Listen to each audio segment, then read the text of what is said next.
संदीप जी, जी शिवरात्रि के दिन महादेव का पूजन किस तरीके से किया जाए, इसके बारे में थोड़ा बताइए। देखिए शिवम जी, क्या है, पूजन के लिए हर एक व्यक्ति स्वतंत्र है।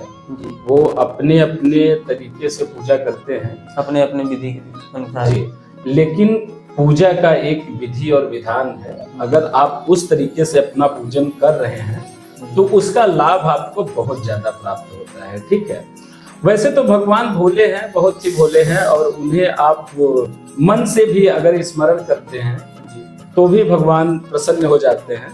लेकिन इसका जो पूजा पाठ का है वो अब आपको हम विधि बताएंगे कि ये पूजा किस तरीके से किया जाए। तो सर्वप्रथम क्या है कि आप सुबह स्नान कर लें। स्नान करने के बाद अपना जो घर है, मंदिर है, और जो मंदिर में रखे हुए बर्तन हैं उसको आप बहुत अच्छी तरीके से साफ कर लें।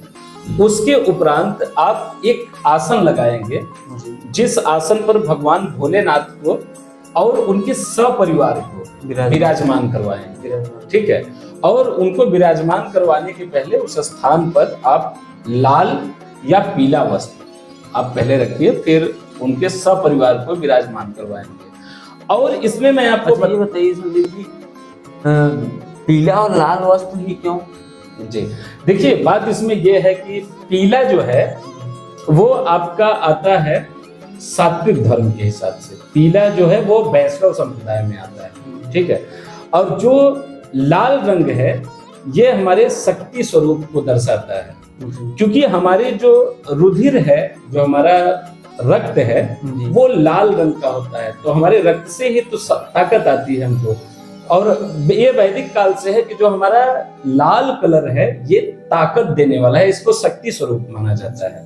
तो ये दो चीज अगर रखा जाए तो वो बहुत पवित्र है। हालांकि भगवान शंकर के लिए आप सफेद वस्त्र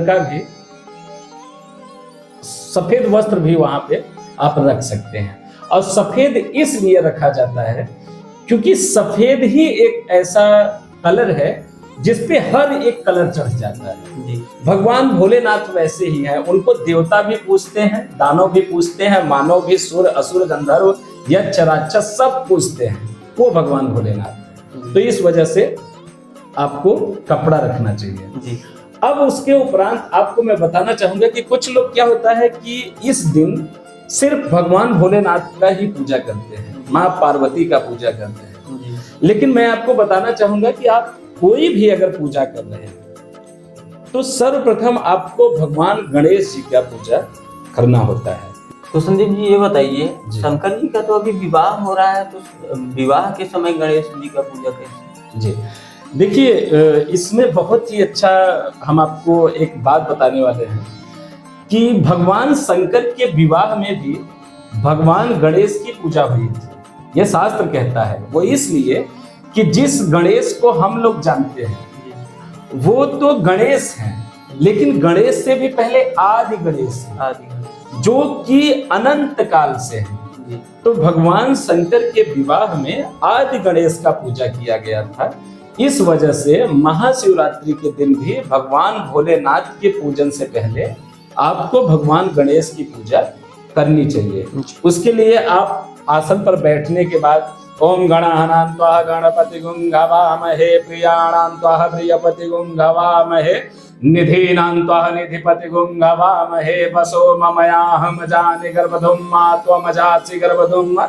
फिर अम्बे अंबिके अम्बालिके नमानयति कश्चन। इस तरीके से आप अम्बा जी की पूजा करें, गणेश जी की पूजा करें, कार्तिकेय जी की पूजा करें, सपरिवार पूजा करने के बाद फिर आप भगवान भोलेनाथ का अभिषेक करेंगे। ठीक है, जब भी पूजा करते रहे, जो भी कार्य कर रहे हैं आप उन मंत्रों का यूज कर सकते हैं, जैसे फूल चढ़ाने का, द्रव्य चढ़ाने का, अक्षत चढ़ाने का, सबका है। आप अगर मंत्र आपको नहीं याद है जी, पूजा करने में, अगर आप पूजा कर रहे हैं और आपको मंत्र नहीं याद है तो आप एक ऐसा मंत्र है जिसको आप याद कर लीजिए और सिर्फ एक मंत्र को आप पढ़ते रहिए, आपका पूजन सफल हो जाएगा। उसके लिए मंत्र आता है ओम नमो भगवते रुद्राय। मंत्र का आप उच्चारण करते हुए पूरा अपना व्रत और पूजन करेंगे तो भगवान हमेशा प्रसन्न हो जाते हैं। अच्छा संदीप जी, ये बताइए जी भगवान भोलेनाथ की पूजा में पूजन सामग्री क्या क्या लगती है? जी, देखिए भगवान भोलेनाथ के पूजन में जो सामग्री है वो बहुत अल्प मात्रा में लगती है, क्योंकि आप अगर बृहद पूजा करेंगे तो उसमें आपको बहुत सारा सामान लग जाता है। जैसे आप रुद्राभिषेक करते हैं तो उसमें ज्यादा सामान, लेकिन अगर पूजन आप करते हैं तो उसके लिए विशेष सामग्री आपको गंगा जल जो है, उसके बाद साफ पानी यानी जल हो गया, उसके बाद दूध हो गया, दूध अभिषेक करने के लिए, फिर आपका मौली, चंदन, पंचामृत हो गया, आपका फूल माला, धतूर, मंदार, फिर मंदार का माला, रुद्राक्ष का माला हो गया आपका, फिर भस्म हो गया, दीपक हो गया, अगरबत्ती हो गया आपका, फिर भगवान शंकर को फिर भांग को भी आपको रखना है। ठीक है, इस तरीके से आप पंचोपचार षोडशोपचार पूजा भगवान शंकर की कर सकते हैं।